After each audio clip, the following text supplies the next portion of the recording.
You're going to record this. I don't need to also record it? If you want to as backup, my last Okay. recording had a bit of an issue. But Okay, and we'll record. this I'll record. goes to our YouTube channel. Right. Okay. Jennifer, can you make me co-host, please? Yes, I'm sorry. But yeah, that party was super fun, right? Like we did our launch. Crazy. It was so fun. So fun. I mean, seriously, I didn't know any of the people except for Celio and you. Yeah. And I connected right away to everybody. I was like, this is a blast. The second I got on, and then the Montreal people, the DJ, and the sound was terrible, and it was still a blast. I know, it really was. He was so high energy, and his people were so into it. They didn't care that the sound didn't come across. It didn't matter. They were just so there. It was great. And it's really funny how we met. I mean, you. Through Adam. No, that's not how we met. No? You messaged me from seeing something I posted. And it was after that I saw you in Adam's group. And I was like, oh, that's the same guy. Yes, I had actually messaged you first, and then we met on Adam's meditation. And you know, Adam was a guest on this show as well. I did, relatively recently, a few weeks ago. Yeah, when The Road to Dharma came out. Right, which is incredible. That whole, everything he did with that is amazing altogether. And you know how I met Adam? I don't know if you know how I know Adam. I don't know anything. I only met Adam very recently. I've only known Adam for maybe 2 months, 2 or 3 months. Adam's about 3. Amazing. What's that? Adam's amazing. He is amazing. I met Celio. Do you remember Adam? We had him as a guest. Adam, yes. And we've done a lot of shows. Celio's like, I don't know. Oh yes, is now today is the 13th. 12th. Okay, we should start. Adam, yes, I remember Adam. All right. Today's the 12th. Well, he's saying it's our 13th episode. Oh, 13th episode. And I've done a couple more where Celio wasn't there, but he's done 13. And it says we're now live on Facebook. It's happening, you guys. Wow. So I've tagged you guys. If you want to make sure that it's on your timeline, you might have to accept it or do something. I'm not sure. Oh, let me I'm gonna have to go on Facebook, right? Make sure it's on Humanizing the Icon, which is very cool. Do I have to go on Facebook? 13th episode. And I've done a couple more where Celio. So there's a little lag on Facebook. Make sure it's muted. Don't listen to anything on Facebook. Just make sure your Facebook, there's a mute button in the box. So don't worry about the lag. Okay, I got a notification from you, I think. To add this to your timeline, go to timeline review. But how do I go to timeline review? Here we go. What's that noise? Add to timeline. I'm doing it right now. Who's there's like I added it to my timeline. Who's sweeping? Why does it sound like someone's sweeping? Sleeping? Sweeping. Oh. You want to say hi, Bubba? This is my little kitty cat. My Facebook is frozen. This is weird. Is anyone else's frozen? On Facebook? Yeah. I think it might have. I went from asking for permission and then I saw a photograph. I've never seen it freeze before. I've tried to tag mostly those that were, I'm missing a few folks that were present. Is this it with Celio and 33 others? Does anyone know what that sweeping sound is? It literally sounds like there's like a big broom in my house. Is that happening outside your window, Bravo? Like it is, I believe. There's a crew that that's uncontrollable. I'll get used to it. I've never seen. Gracias. I tried to take mostly those that were. I'm missing a few folks that were present. Is this it with Chet? No.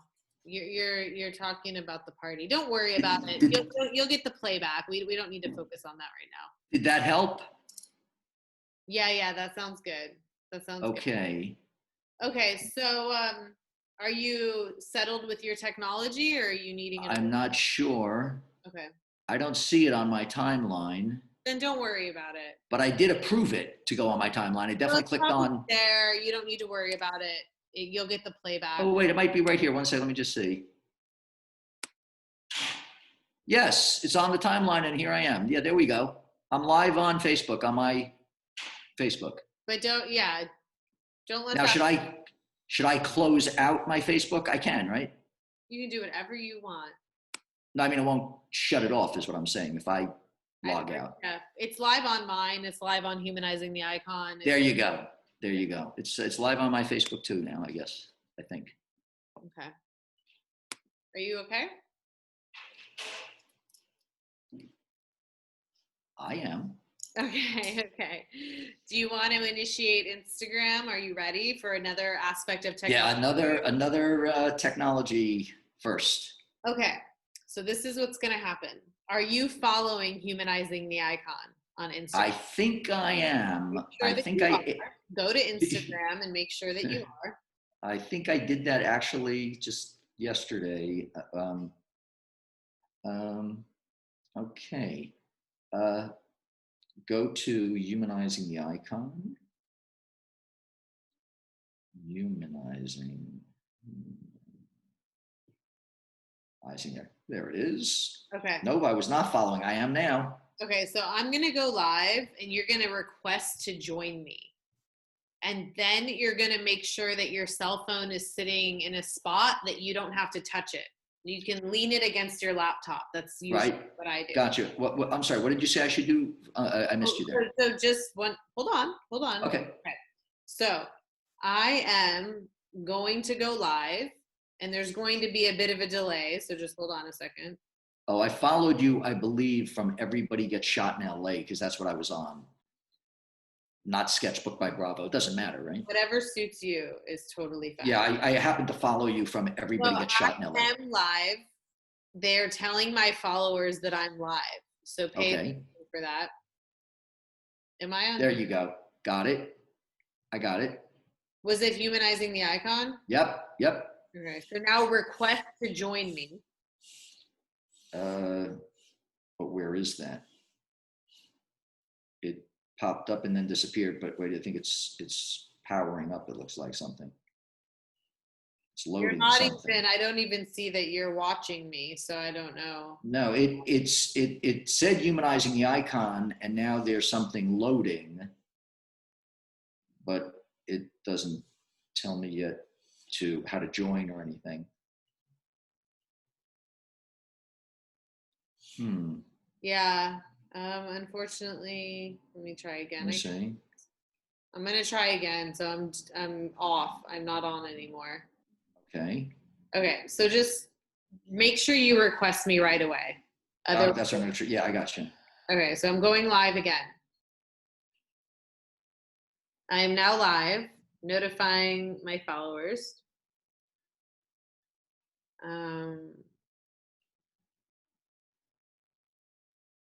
I'm getting that loading thing, just a wheel spinning. Yeah, there we go. There we go. And I clicked on it right away and I'm on. Okay. It worked. And it says that I joined. Okay. And now I hear the audio on my phone, so I'll turn it all the way down. Here you request me, because now you're watching me. I get it. Send request. I get it. Sent you the request. Okay, I got you. Oh, this is so cool. I'm learning something new. I know. It's so much fun. Okay. So I'm going to set my cell phone down on my laptop right now. Okay. I got it. And I'm going to turn this down. You don't need to do that. Okay, let's make sure we can hear each other.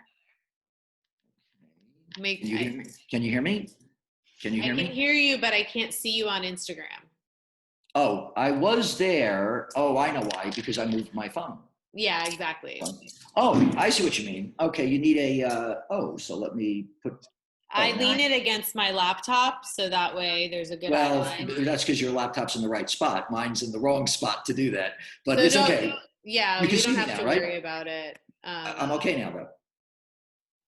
Okay, so we can actually get going, which is really exciting. Wow, this is so unique, so different. I know. There's a lot going on here. Do you like my dinosaur? Do you like my dinosaur? I don't see any on Instagram. Okay, so let me kick off the show here, okay? Okay. Hi, Bravo. How are you? Phenomenal, and thank you so much. I love being here with you. Okay, can you move your cell phone just a little bit so your face isn't cut off? There you go. Okay. Okay, perfect. So I am Jennifer DeLia, and I am here with Bravo Valenti, who is an artist based in West Hollywood in Los Angeles. And this is Humanizing the Icon, our new chat series.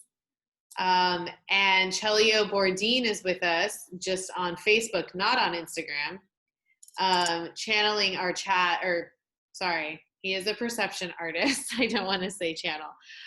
He is transforming our energy into live art as we talk, which is really exciting and powerful. And unfortunately, the Instagram people can't see that part, but we will post the art and it will be on our YouTube channel, Humanizing the Icon, afterwards. So, hi, Celio. Hi. Nice to meet you. Nice to see you again. Are you able to talk or no? It's okay. Yeah. Okay. And then I'm stuck. Okay, no worries. We'll talk to you afterwards. You Okay. can just do your art. I can't hear you. So. Oh, I could hear him. Okay, it's okay. Hi, Celio. Anyway.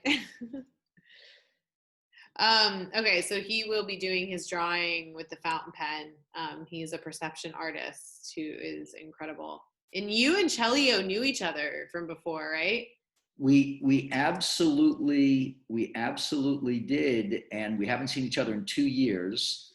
And I had walked into his art studio one day in downtown LA at that time. He had an art studio there, and we became instant friends. And his artwork just blew me away. It was like he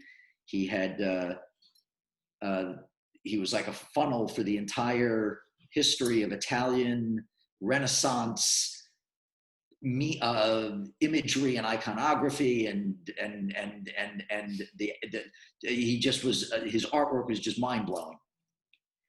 And it's really fun because it's like being on a stage where you get to like talk to the computer, you can talk to the phone, you don't have to worry about, it's like you have an audience, but you don't have to worry about where you're looking. Oh, okay, great. So you can relax and just enjoy. So you just wandered into Celio's studio 2 years ago? Literally, and have not seen him in 2 years. And then this event, I mean, talk about a synchronicity. Mm-hmm. Talk about something that, of all the art, there are only, 100,000 artists or 500,000 artists in Los Angeles. And of all the artists that are here today, it's Celio. I mean, it's mind-blowing. And even though I'm an artist and I do know a lot of artists, mm-hmm. I don't actually personally know a lot of painters. I know a few of them. But I'm not close friends or I probably know Celio better than almost. He uses a pen though. Yes, actually, it's interesting that he works with ballpoint pens, with pens. And I actually was not even I was only, at the time that I met him, I was not a painter or a drawer. I was only a photographer. Mm-hmm. And he only knew me, or only really knows me as a photographer. And I did quite a bit of photography of him and his art, and did some portraits of him. Mm-hmm. But I, at that time, did not paint. And I actually, as an artist, I didn't start as a painter. I only worked with, like he works with pen. I only worked with pastels for 2 years, and I only started painting about 4 or 5 months ago. Well, okay. So backing up to how we met, we started, our conversation went deep right away, right? Don't you think so? Yeah. Oh yeah. Like we found each other, and then it was this kind of cosmic connection about what it means to be an artist, and what is the kindred spiritedness that we find amongst other artists that have lived before us. I Right. know you talk about this a lot, but I do. I'm just getting to know you. So can you share with us a little bit about your transition into from photography into this new realm, and like what your connection is with iconic artistry? Absolutely, it's a great question, and it's uh, something. There's a quote that you talk a lot about energy, and you talk a lot about channeling. We talk about channeling, and Celio defines himself as a perception artist. I'm a channeler and a mystic, and at times I feel that there are people who might listen to us talk like this, and if they're not like-minded or they don't have this vocabulary, they might even question, it sounds like a lot of hippy dippy crap, it sounds like Yeah. a lot of LA wackos that are La La Land. la land. So I want to share No, something. but for really tell us, because it's a very spiritual thing, and actually I think there's like there's a lot of groundedness in what you talk about. So Well, I appreciate you saying that, because I want to really bring this down to earth. I really do. I want to. And the reason why I say this is that the great Indian guru Yogananda, when I read his book, Autobiography of a Yogi, which I only read recently, didn't know anything about Yogananda. And he says in the book, I'm paraphrasing, that everything the mystic experiences, the scientist will one day explain. And what he's basically saying is that if mystics are actually experiencing these things, then there is a scientific explanation that it's not just something that we can't understand. We just don't understand it yet. Intellectually. Intellectually, we understand it because we experience it. Experientially, we understand it. So I want to share a quote that I hope I can do with screen share. I'm going to share my screen for a moment. Why don't you just read it to us? I'll just read it to you then. Okay. And it's a quote. Because I really want to get into your experience. Oh, gotcha. It's a quote from Albert Einstein. Who I love. He was friends with Mary Pickford, by the way. That's right. You would talk. And Yogananda. And she loved Yogananda. She appeared, Mary Pickford appears in the Yogananda documentary Awake, which some of our friends were involved with. But I did not know this, and I have to see I didn't even know there was a documentary called Awake, so thank you for sharing that about Yogananda. But this quote is to ground this whole concept of what we're talking about in terms of being a perception artist or being a channeling artist. And this is from Einstein, who in a separate quote said, there's no such thing as matter. It does not exist. There is only sound and light. And in this quote, Einstein says, we are slowed down sound and light waves, a walking bundle of frequencies tuned into the cosmos. We are souls dressed up in sacred biochemical garments, and our bodies are the instruments through which our souls play their music. That's beautiful. Einstein, a physicist, right? And if I didn't tell you who said that, you'd probably people would say, I don't know, sounds like some new age guru or something, right? Okay, so if we are sound and light, my journey as an artist, which began as a photographer, was when I first looked through a camera, for the first time, a real camera, not a phone camera, a real camera that my son had handed to me. My son was a film student at the time, and he had handed me one of his real cameras with a couple of real lenses, and he said, go down to Santa Monica Beach at sunset today, and I want you to look through a lens, take it off, put on the other lens, a telephoto lens and a wide angle lens. And I want you to look around at sunset and look and see as you turn towards the light, away from the light, and see if you experience anything. Just see, don't worry about taking pictures, just see if you experience anything. And so I did that. And the instant I looked through the lens and saw the light and moved the other way, I took off the lens and put on the other lens. I realized that photography and that light were portals to another dimension. And my entire view of reality and the world instantly changed, instantly in a split second. And I realized that my entire life, I thought I saw reality. And I realized that there's no such thing as reality. Mm-hmm. And that there is a portal to seeing the multidimensional universe. And for me, that started with photography. And I also realized that through photography, through the lens, and this is a metaphoric lens and a physical lens, that when you are looking through a lens, you are seeing one reality. When you are looking through a different lens, you are seeing a different reality. Mm-hmm. And that as an artist, you can shift what lens the viewer is seeing reality through. Mm-hmm. You're the lens. You create a lens. Mm-hmm. Your art is a lens. And, it's an interesting thing when something I've been thinking about a lot lately, Jennifer, when somebody stands in front, you ever see people stand in front of modern art mm-hmm. that they don't understand? Like they're at a whether it's abstract art or conceptual art or whatever, but they're standing there and they're looking at it and they don't, it's not like they're watching a movie that they enjoy or that they're reading a book that they're engrossed in.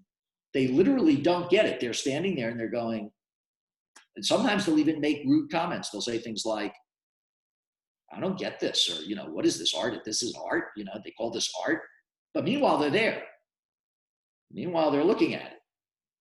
And they're standing online to get into the museum or the art gallery, right? To experience this.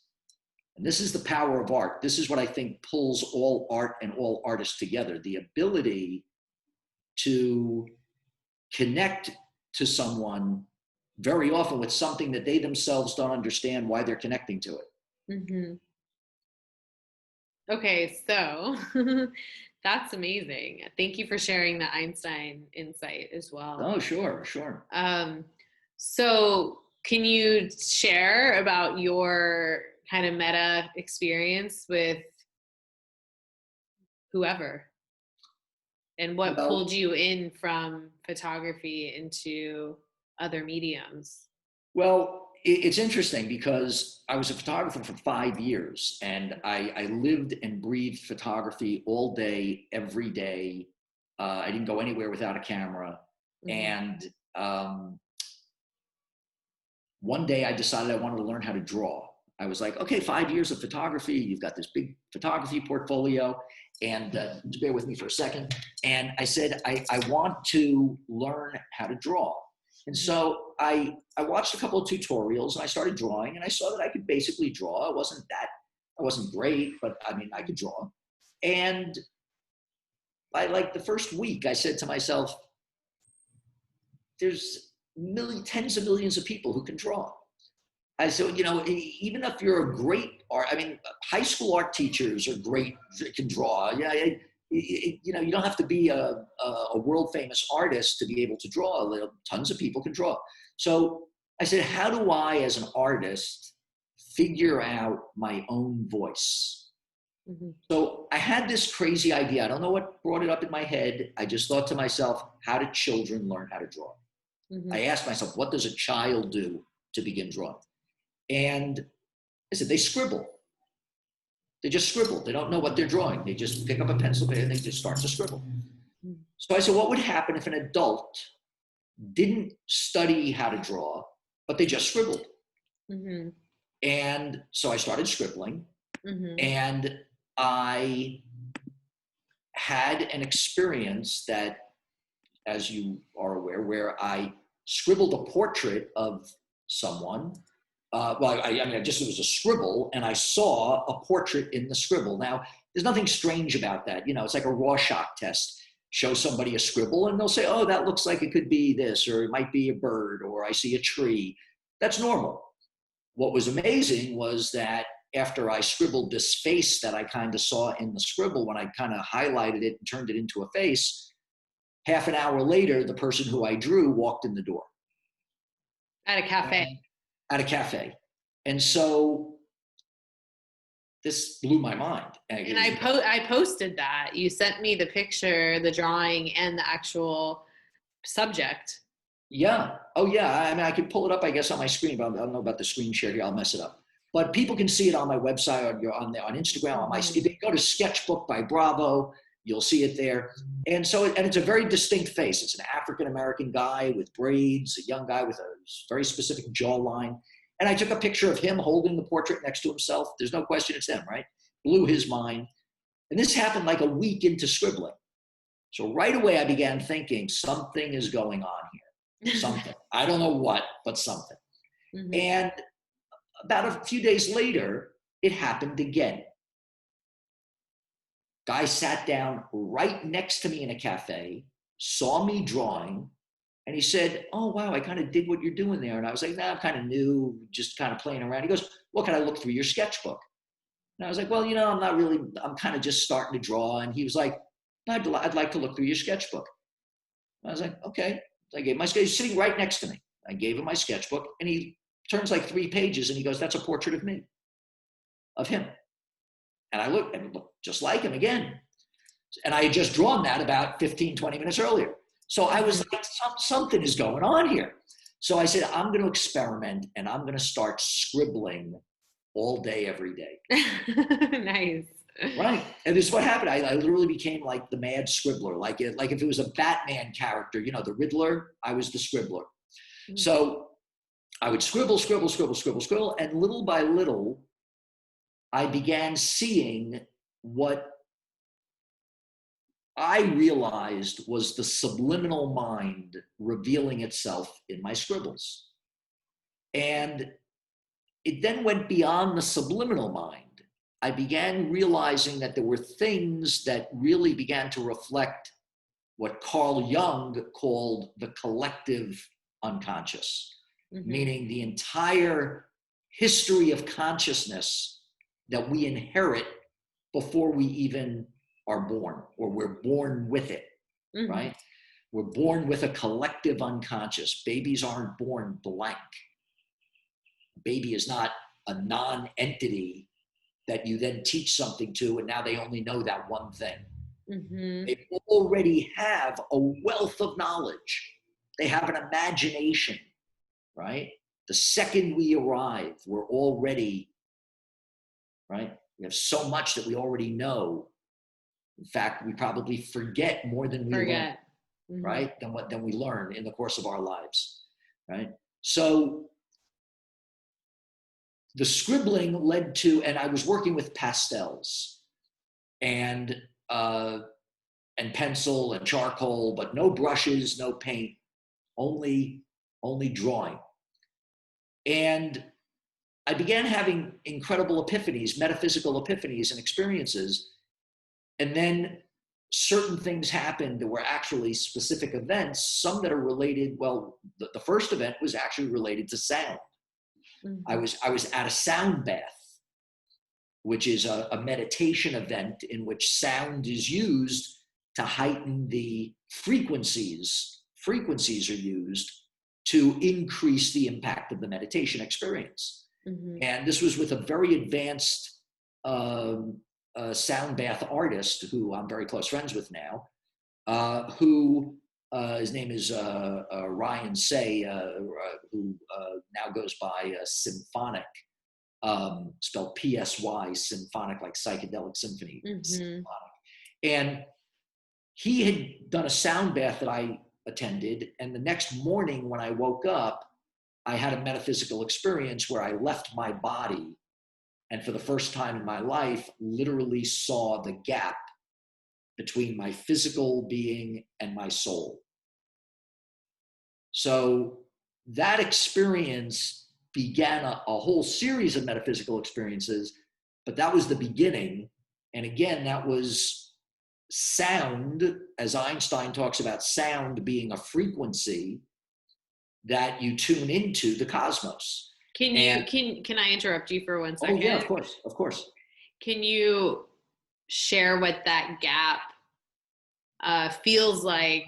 I know words can't really describe it, but because when people, hear the word gap, they think of hole or void, or how it feels like there's something disconnected when there's a There gap. There is. So there is. That's a great question. You're the first person to ever ask me that, and I've described this to a few people. There's actually an Indian guru who talks a lot about the gap, which is Osho. And I would recommend people read Book of Secrets. You share it in your words. I know. Yeah. Oh, yeah. No, I'm saying so, but people want to investigate this deeper. I think he has a great way of explaining it. But yes. I agree with you. Thank you. Yeah. No, but the short version would be I was literally walking down the street at dawn because I woke up from the sound bath in a very sort of almost hallucinatory state. There were no drugs involved. It was from the meditation. And I woke up feeling almost like I was high. And I was like, I got to go for a walk. And I went outside. And my neighborhood is a busy neighborhood. So even at dawn. West Hollywood? Yeah. Okay. Yeah. I'm near Beverly by the Grove. And so even early in the morning, there's always somebody. It's not busy, but there's always somebody walking a dog, or there might be a car or two, somebody going to work early. That particular morning, there was not a single person on the street. There was nobody walking a dog. There was nothing, zero. And so I said, I'm going to walk down to Beverly, which is the main street, and it's usually going to be some, not a lot, but might be a car or two. And I get to Beverly, and there was not a single person on the street, except for one very big homeless person that was really in rags and no shoes on. And big, and this was a man or woman? Big guy, yeah, man. Sorry, I'm a storyteller, so. Yeah, no, big guy, big black guy with long matted hair and not clean and wearing kind of very raggedy clothes, no shoes on. And you hadn't seen him before. He wasn't someone. No, never saw him before. And I was in such a strange state of mind because it's not the kind of thing I would normally do. But I was like, Bravo, you're like vibrating from this event last night. Do you really want to walk right behind this guy and up next to this guy? Maybe he's not mentally well and he might start yelling at you or something or whatever. I'm just not in a state where I could deal with this. I'm going to cross the street and just avoid anything. And I said, wait a second. I had this incredible experience. I was like, whoa, wait a second. What if I'm not alive right now? What if the reason why I haven't seen anybody is that he and I are the only two souls that exist here, that this is it. It's just him and me. So wait, this was like sound bath and then home and bed? Right. And then waking up early and deciding to go take a walk. Right. Okay. Right. And you're in a sort of hypnosis. I'm on this like hallucinatory state, and I see this guy and I'm going to avoid him. And I go, wait a second, what if I'm avoiding the only other human being who I'm supposed to be sharing this time with? And so I walked up right next to it. I had my camera with me because at that time I was a photographer. I went everywhere with my camera. And as I walked next to him, he turned to me and with this very erudite voice, he looked at me and he said, "What are you out shooting?" Oh, what is erudite for? Educated or very well spoken. Like refined kind of. Refined. Yeah. And he goes, "So may I ask what is it that you're shooting?" Oh. And I said, the light. I said, the light, the city, the people, and he goes, "You mean the crazy juxtaposition of it all?" Oh. And I said, you said that better than I could. And he said, "You have a beautiful day." Oh. Did you take his picture? Did you get to take his picture? I did not take his picture. I've actually gotten to know him since. Oh, really? Yeah, it's a long. I just got chills. Is he homeless actually, or he is? Okay. He's actually pretty well known though. But in any event, he is homeless. He's been homeless for a long time. And right after I walked past him and we had this conversation, I literally felt my body separate from an energy field. Mm-hmm. And the energy field I could see like a few inches away from me. I could sense that there was this magnetic field, and I knew it was my soul. And there was a gap between my body and my soul. Was it also potentially like a fragment that was remaining in that space? I'm not sure. I don't know. You know how they talk about like soul retrieval? Like there's no, like this is a new term fragment. for me. Oh, okay, we won't go. Oh, explain it. No, I'd like to learn about it. Let's. No. You I'll should. research it. This is okay. about your experience. Okay. So at that point, I felt my soul come back into my body, and it was a life-changing moment. It was a life-changing moment. I then had a number of different metaphysical experiences over the course of time, over the course of a year, mm-hmm. Where I began receiving, from that moment, I would define that moment, that sound bath and that experiencing of my soul as a gap between my soul and my body, that from that moment, metaphysical experiences began accelerating. And the biggest of all of them that really began changing was I began receiving communication from an artist who had died in the 20th century. He was a famous artist in his day. His name is not that well known today, but he's very, if you look him up, there's a wealth of information about him. Victor Vassarelli, who is in every major modern art museum in the world, and he's considered the grandfather of art, optical illusion art. And he was very, very popular in the 1960s. And I had a poster of his hanging in my art studio. Mm-hmm. And I didn't know very much about him. I just happened to like the poster. It wasn't that I had this major connection to this poster. Mm-hmm. And one day I walked into my art studio and his portrait appeared in the poster and began talking to me. And giving me very specific guidance and very specific messages. And from that point forward, I became a channeler. I had never learned about channeling. I never read books on channeling. I never attended an event. So just for people, like when we're talking about channeling, because that's a word that's very broadly used and it has stigma around it. That's new to me. That's new to me. Like you're psychic, you have a channel that's open that is connecting to other realms, right? Like there's energy that's actually coming through you that is identified as a being that has been here, that you are connected to. So these artists that are coming through you, they are coming through you because you're open enough to receive their energy. Well, that's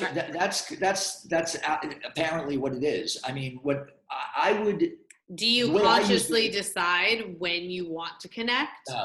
No, okay. And that's very interesting that you say that, because first of all, the first connection happened without me consciously deciding anything. It was me, literally, it just happened. Right. Right. But as you've refined your gifts as an artist, are you able to create a space for that connection to happen? Yeah, there are things that I can do as an artist and things that I can do mystically, meditatively, psychedelically. There's a lot of different things that I can do to be able to tap into that frequency. If you think of it like a radio, you think of yourself as a radio, as a radio in a car, and you can change the dial and tune into different frequencies. I can do that, but it's not how it started. And it actually started with an ancestral visit from a younger brother of mine who had passed away when he was a teenager, and who had never visited me in 40 years. I had never had an experience like that. And that was actually the first time that I had received a visit from someone from the afterlife that was the first experience. That happened again because a portal was opened from an event that I attended, similar, a type of meditative event. Okay, yeah. But the trajectory of channeling artists led me to learn more about this. It wasn't something that I had been researching. I'll tell you what I learned that was very interesting. There's actually a group of artists, different artists. Several of them are actually Brazilian artists. I love Brazilian culture, by the way. Oh, wow, I didn't know. Okay, I used to live in Brazil. And I've spent time there. Oh, wow, me too. I lived in Brazil. I used to live in Brazil. I lived there for a few months. Oh, wow. Oh, phenomenal. That's unbelievable. Yeah, no, I speak Portuguese. I lived in Brazil. So, and I didn't know this at the time that I lived in Brazil. It's something I learned recently. That there's several Brazilian artists that, and one in particular is very well known, named Luis Gasparedo, who died 2 years ago. Gasparedo died 2 years ago, but who actually receive visits from famous artists who want them to draw or paint in their style. So, for example, Gasparedo will draw or paint as Vincent van Gogh, or he'll draw as Edgar Degas. But he doesn't know that he's doing that, meaning he gets almost like possessed, but he's not an artist. He was never an artist. This just happened to him, where he would suddenly be drawing and it looks like a Degas. But it's not the same quality as a Degas because he's not a talented, Gasparedo's not a great artist. But he's suddenly receiving the spirit of Degas. So it's what you said about, when you said that I'm able to receive, that's why they're contacting me. Because they've found an antenna. That frequency has found an antenna, right? That's capable of receiving it. So I thought to myself, why would Victor Vassarelli or why would Edgar Degas contact Luis Gasparedo and have him start drawing like Edgar Degas? Or why would the next day or a month later, Gasparedo suddenly be drawing like Toulouse-Lautrec? And it's because Toulouse-Lautrec's spirit has found out, oh, this guy is an antenna. Let me reach this guy so he can show that I, Toulouse-Lautrec, am not dead. I'm a frequency. My consciousness still exists out in the cosmic intelligence. And I'm still here. It's just my body is gone. Right? And so you've got these various artists that have done this. And some of them, like Gasparedo, have actually been studied quite closely by different researchers that were, fascinated by this phenomenon. So I've literally now been contacted by Victor Vassarelli, Andy Warhol, Yogananda, Timothy Leary, Allen Ginsberg, the Virgin That's Mary, amazing. Mary Magdalene. I've had many experiences that each have pretty complex stories, so I can't go into all of them. And they're even symbolic of eternal energy. So they're just names, there's those entities precede even the lifetimes of those people. So I guess we're all kind of channels. That's a very interesting observation. I don't think too many people have ever actually said what you just said. I don't know if anyone has actually ever said, for example, that the Virgin Mary or Mary Magdalene or the various more contemporary people that I mentioned are actually a continuation or an embodiment of earlier ancestral spirits. So I think that's a very deep observation that you're making. And it's even an observation that I've never really made, not thinking of them as a starting point, thinking of them as of course they're not a starting point. That's probably why when you and I were talking about this talk and getting clarity on our themes, you sensed a resistance to the word celebrity in me, which Yeah. I don't, you know, that's an interesting observation, but it is more, for me, it is the metaphysical. It's just like, that's just, those people are not the beginning of that story, so to speak. Well, you know? it's interesting that some of them, I think, are very well aware of that. I mean, why would a celebrity choose a name like Madonna? Right? Right. Or And Prince. look, and have you Prince. seen what Celio's doing with the fountain pen? Not the ballpoint pen, but with a fountain pen. Oh, I'm sorry. He actually did work at times with ballpoint pens. But right now he's got the fountain pen in hand. Yeah. But I'm just like, I've never seen this spectacular. On Facebook, guys. Sorry, just spectacular. People, but wow, this is amazing. This is the embodiment. This is the perception of our energy that it's. You know, I'm very excited to look at this when it's finished, because one of the things that I've developed artistically that I didn't go out of my way to budget, it's just something that it's just a frequency or an energy that I have, that I've developed. You know, when I started doing abstract painting, I didn't do abstract painting the way I had understood abstract expressionism or abstract painting was previously understood to be. Yeah. Meaning I always thought of abstract art as being an artist expressing themselves or expressing their emotions abstractly, that they are just letting it all hang out and expressing so you would look at that painting expresses their mood. For me, that's not what I was doing. That wasn't the experience that I was having. The experience that I was having was that something was going through me, that I was receiving a sort of a cosmic intelligence, and it was expressing itself through me. And the reason why I knew that that's what was happening was because I would look at this abstract and I wouldn't try to see something in it. It would automatically start delivering messages to me. It would show me things that were so clear that I could literally go up to somebody else and say, don't you see this? And they would go, no. And I'd say, what are you talking about? You don't see that? And then very often, not always, but very, very often, they would say, yeah. Yeah, I do. And then they'd say, wait, and then this is, and I'd say, exactly. And so what I found was that I was channeling or harnessing certain energies. Now, I recently learned about an artist that I never heard of before, who is getting re-recognized, or she's being discovered today as more and more women artists whose histories got really buried in a male-dominated art world.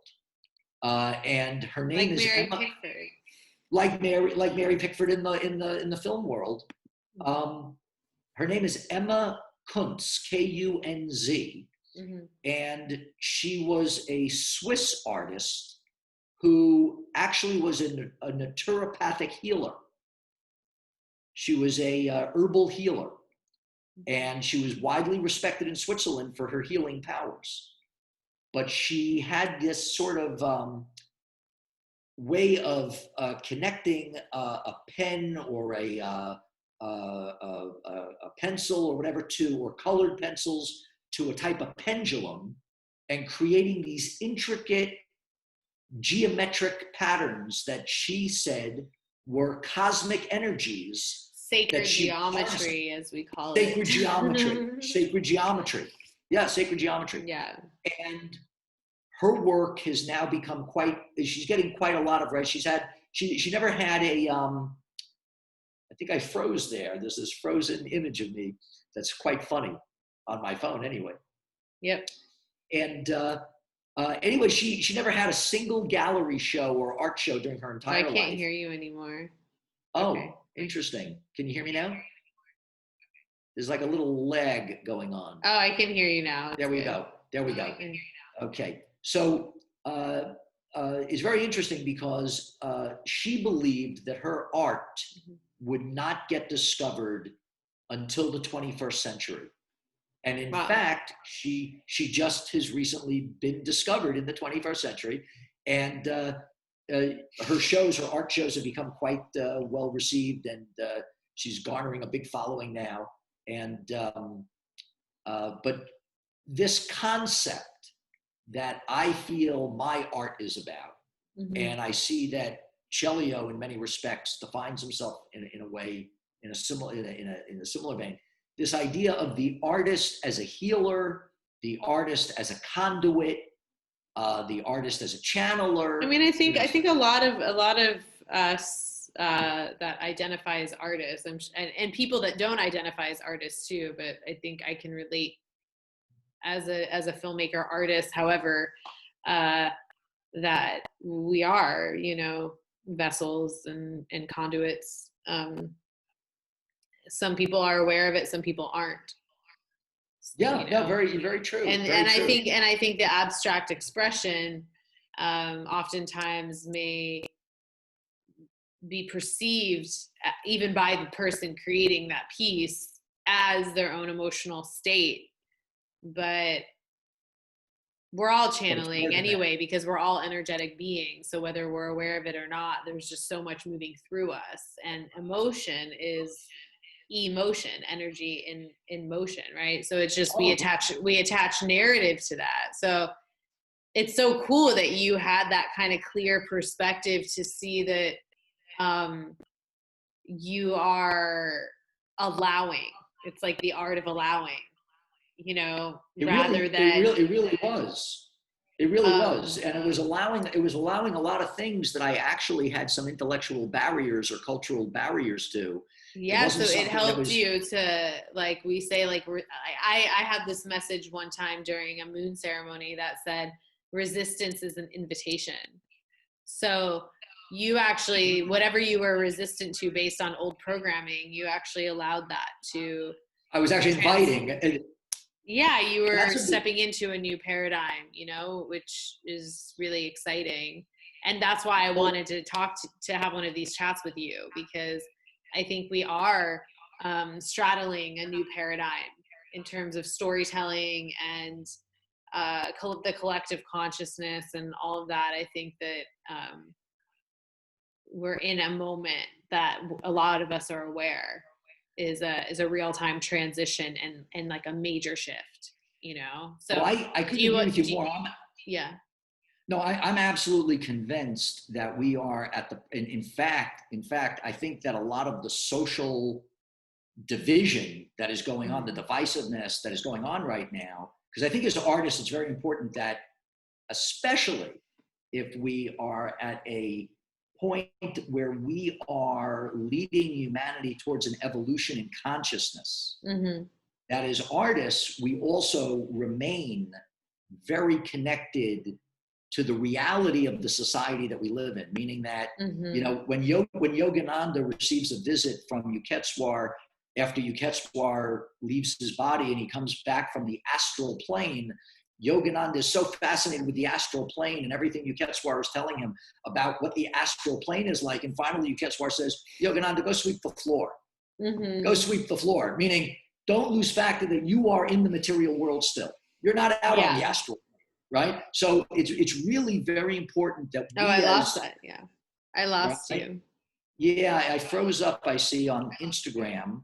Not on my computer, but it'll come back. Instagram, we're going to reach our limit with Instagram.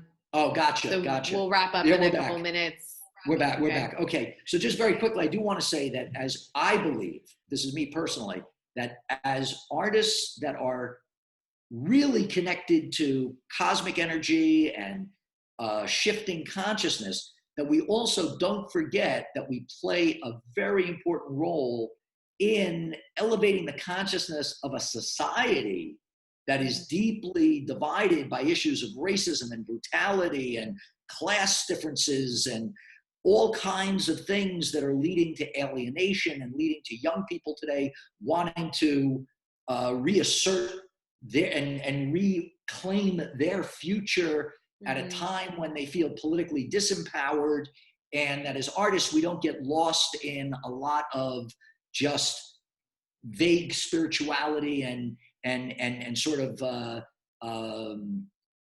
self-indulgence. So, so okay, really I think quick, that's important. before we sign off of Instagram, why do you think that we are telling those stories as humans?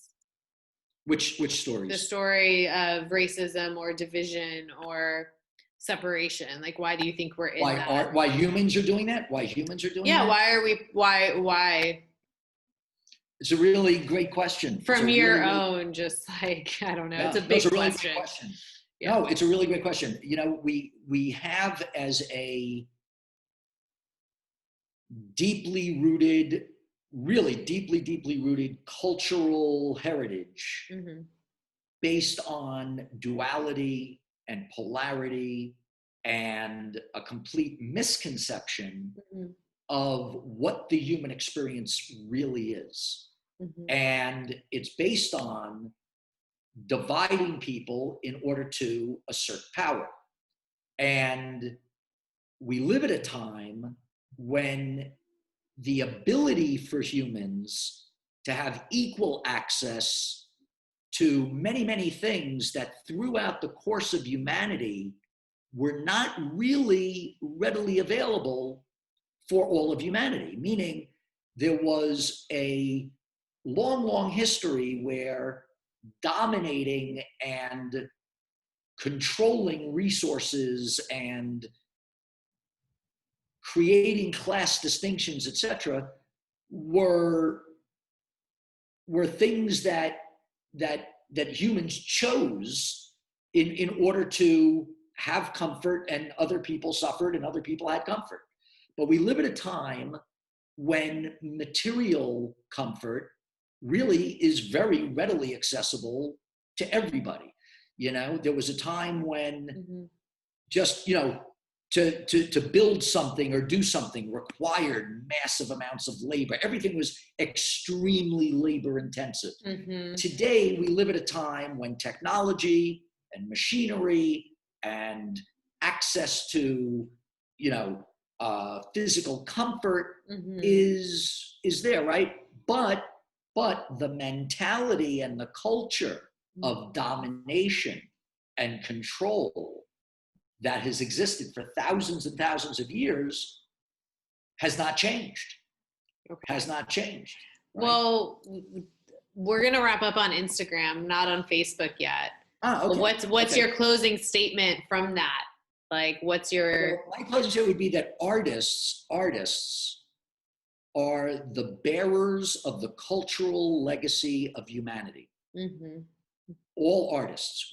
Our ancestors as artists, we have all our own ancestors. We have our ancestral evolution as part of that, as everyone does. But as artists, we are also the bearers of the cultural legacy of humanity, which is all of the art, all of the music, all of the sculpture, all of the architecture, all of the greatest contributions of humanity that ever existed.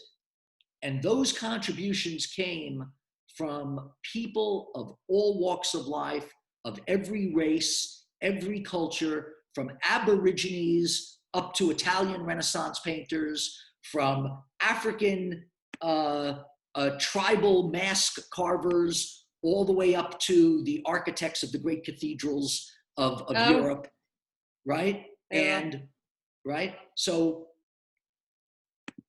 the human experience.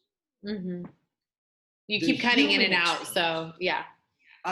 So I say the human experience is the artistic experience and vice versa.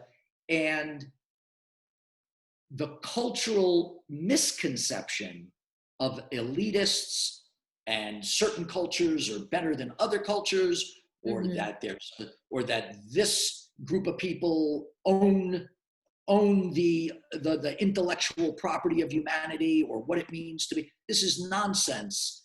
We are one giant cosmic consciousness that is completely connected, And every single human being of every race, every class, every culture is part of the great cosmic consciousness. Beautiful. All right. Thank you. So we will just say goodbye to Instagram. We'll still be on Facebook, but so I close my phone out. Well, so you can say goodbye.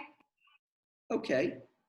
Goodbye, say bye. And there's been quite a few people that have popped. Thank you, popped Instagram in. people, for joining. Thank you so much for joining us.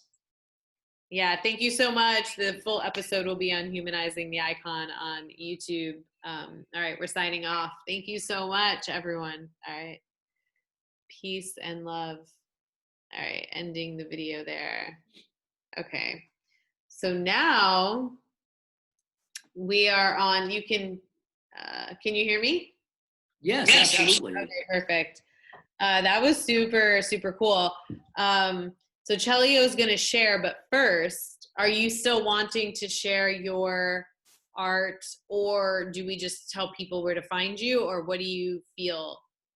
Yeah, no, thank you for saying that. If people would like to see my art, go to Sketchbook by Bravo.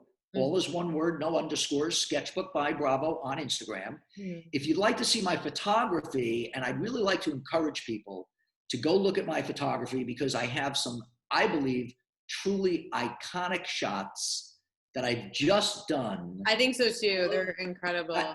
Thank you. I appreciate that. Of this new generation of activists and young people that are stepping forward and seizing this moment in history. And I feel that I really tried to go out of my way to create something where I felt that each image would really just capture this moment in a special way. So to honor them, not for me as an artist, to honor their struggle and what they're doing. And so I'd like you to go to my other Instagram, which is Everybody Gets Shot in LA.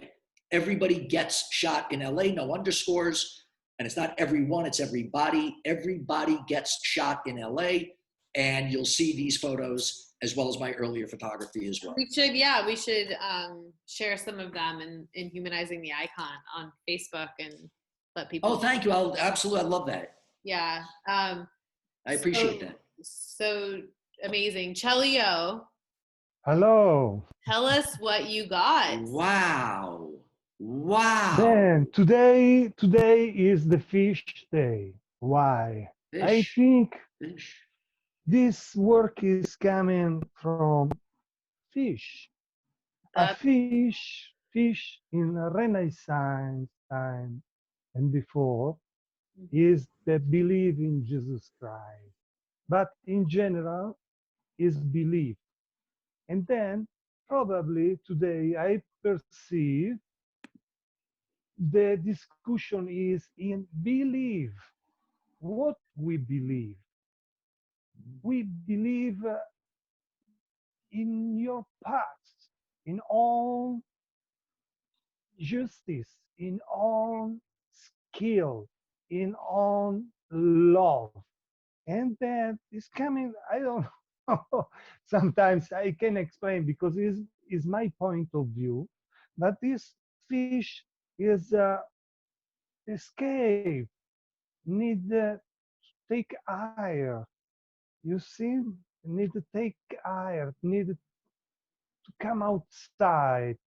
Is like we need to break in the box and believe in what we do it, because we are all amazing. We are gift from God. Every God give us gift. Gift is life. Every day is better than one diamond in the pocket. We are very lucky. And then, oh, I'm sorry, but I'm excited because it's amazing drawing. It's really amazing. We have some prophets, some people can like in the time to Jesus Christ have people with some strange hat and prophecy. and say to believe in this or something. And some wait because I can see my okay now I I saw. see the face. I see the face. Yes, but it's very expressive, very small, but uh, is a part, it's like her something coming from the belief.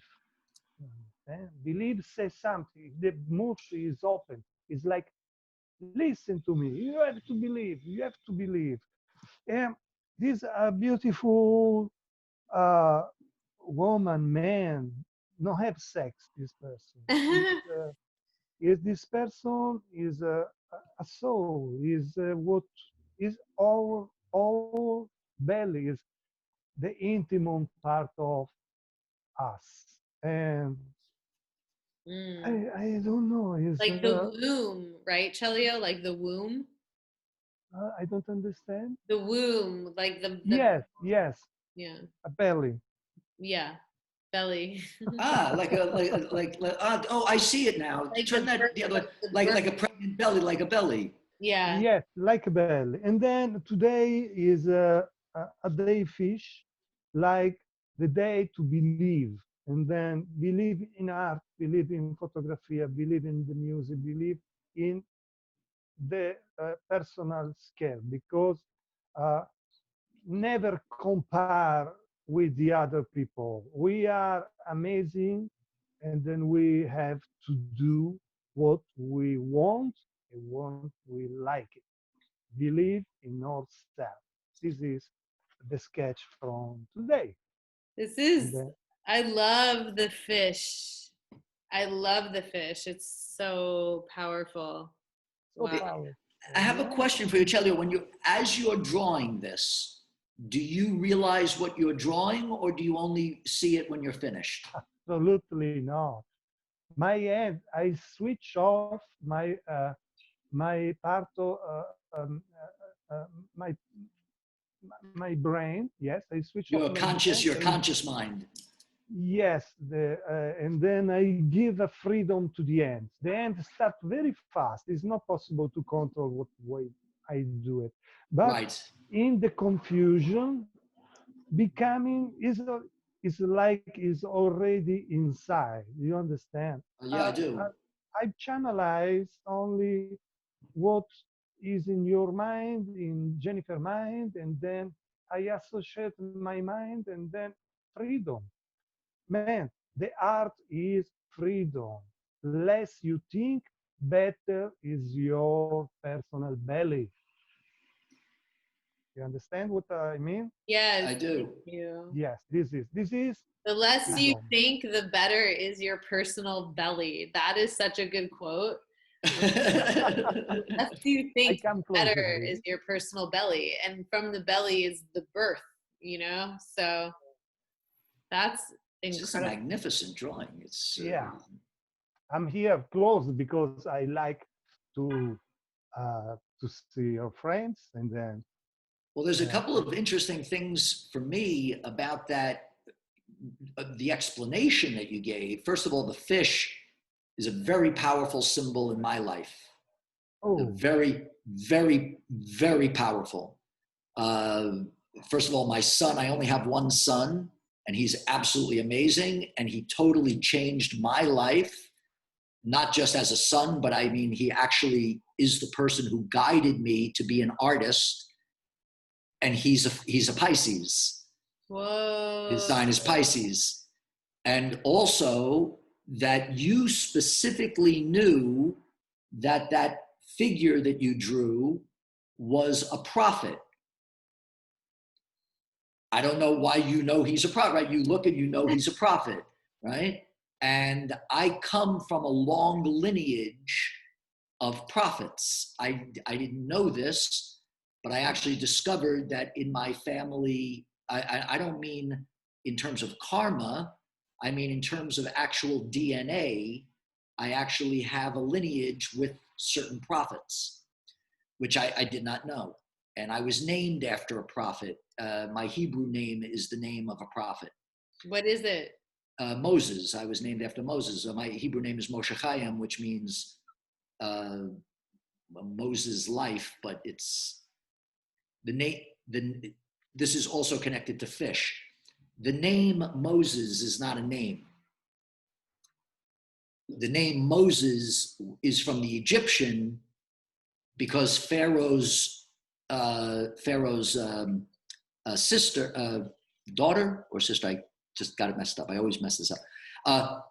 Pharaoh's daughter took Moses, the baby Moses, out of the Nile River when he was a baby because his mother put him in the river to avoid getting slaughtered when Pharaoh ordered the slaughter of the Jews. So Moses was the baby Moses was put in a raft, in a reed, little boat, and floated down the Nile River. And when Pharaoh's sister saw the baby in the reeds, she pulled him out of the water. So she called him drawn from the water. She said he was drawn from the water, which is a play on words in English, because to draw, what you do, draw, but we also call when you take water out is to draw water, right? To draw water from a well, right? To draw, like draft, like a draft beer, to draw. So it's a play on words. So the name Moses means drawn from the water. What are fish? Fish come out of the water, right? So when you said a prophet with fish, to me, and you're channeling or receiving receiving our conversation, you're perceiving that something is being drawn from the water, and it's a prophet. Wow. You said it was a prophet. It's incredible. Yes, it's right? incredible. And then Moses was a prophet that was drawn from the water, and that's my name. That's my Hebrew name. A pure freedom and pure connection and honest conversation and honest art. We are in very clear path. Yeah. Very much so. Beautiful what you did. This is Very, really very beautiful. Well, we'll wrap up on Facebook. And then one last thing. It was also interesting. Thank you. If I could just say one last thing, it was also very interesting that he mentioned that the portrait as a whole was neither woman nor man, that it was sort of ambisexual. And this has been a conversation with a woman and a man. Yeah. Yeah. I showed the last time because it's amazing. Wait. Right? And part of our conversation was also about feminine energy and female artists being kept out of the disco, right? That bringing back that. So it's very interesting. This is a absolutely amazing, amazing, amazing work of art. Yes, we have the prophet. It's interesting. He knows that it's a prophet. Yeah, he knows. This is what happens when I do my painting. I know certain things that there's no way to explain, but you just know. Yeah. And all so beautiful. Fish. This, when you start to talk, come in this, you know? I have a strong connection with Pisces too. That's my south. Oh, really? My south node. Yeah. Mm. Really strong connection. Like way more comfortable in Pisces than I am in material, in like the earth realm, you know? And I'm a water bearer. I'm an Aquarius. I'm a water bearer. I'm Aquarius moon. I'm actually a Libra as my sun sign, but Pisces is my south node. So, yeah. Wow. Mm. Well, this will be on the YouTube channel for Humanizing the Icon. The artwork will also be posted on social media.